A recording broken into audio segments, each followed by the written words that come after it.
Okay, guys, now I'm calling that number. The number, funny enough, that they gave me is to Treasury Direct. So I'm going to be calling that number, and let's see what we can find out. If this ends up being a dead end, then I will be calling the Federal Reserve back, and I will refuse to take no for an answer. So here we go.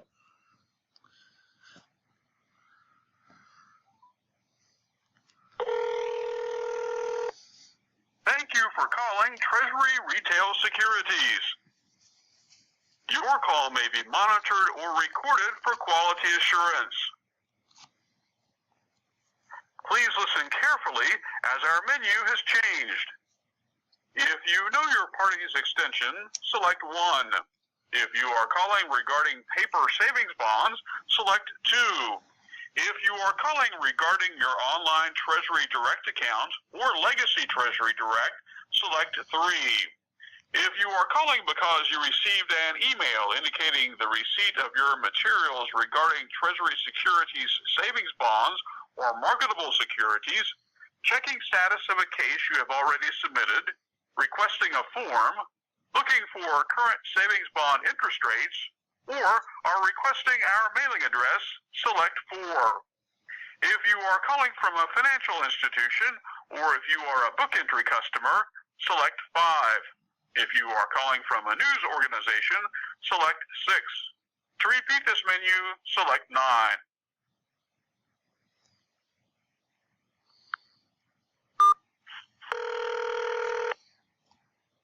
If your Treasury Direct account is locked or you require help accessing your online account, select 1.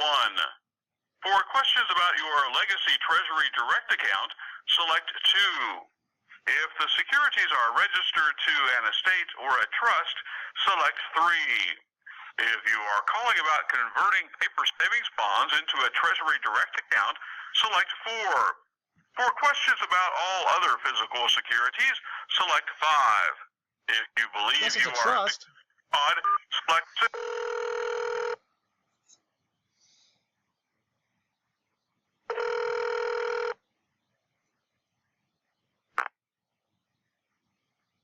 Thank you for calling Treasury Services. This is Nicole. May I have your name, please?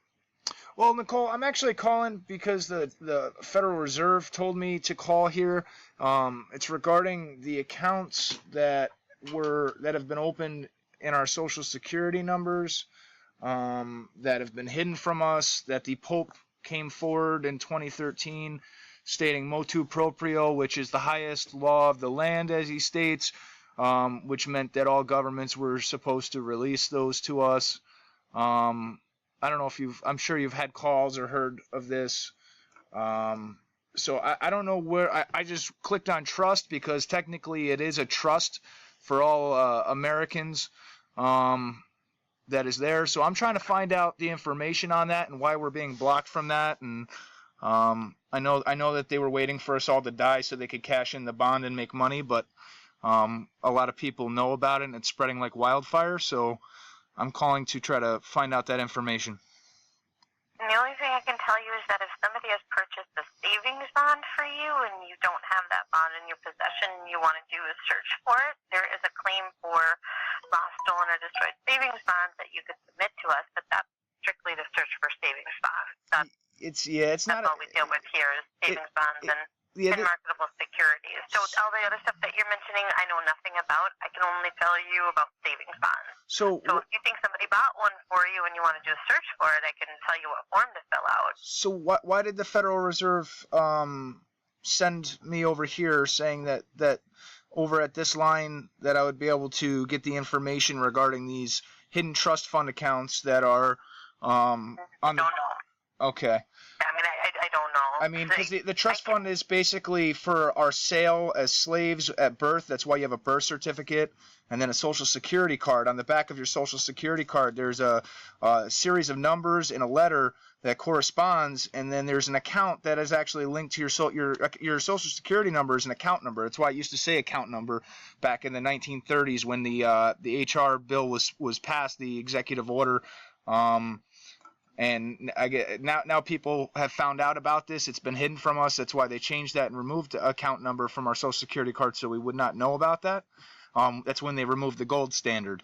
So everybody basically is purchased. So you have a birth certificate. That's what I'm trying to find. Yeah, I mean, I can tell you, you're not going to find a savings bond here based on just having a birth certificate. Somebody would have actually had to have gone to a bank or somewhere else to physically purchase a bond for there to be a bond in your name. Okay, so that basically means that I gotta go back to the Federal Reserve and ask them why they're playing games. Okay. Thank you so much. I'm sorry. By the way, I was just recording this for educational purposes. No, of course, that's fine. I'm trying to get to the bottom of this. We've been all deceived by this crooked government for too long. So, thank you so much. I appreciate your help. You're welcome, sir. Thank you. Bye. Motu proprio. Okay. So, of course, the Federal Reserve sent me to a dead end. So, now I got to call back the Federal Reserve and ask them why they sent me somewhere that has no bearing on what they sent me to. Okay, I'm going to put this video up, and then I'll be calling the Federal Reserve again.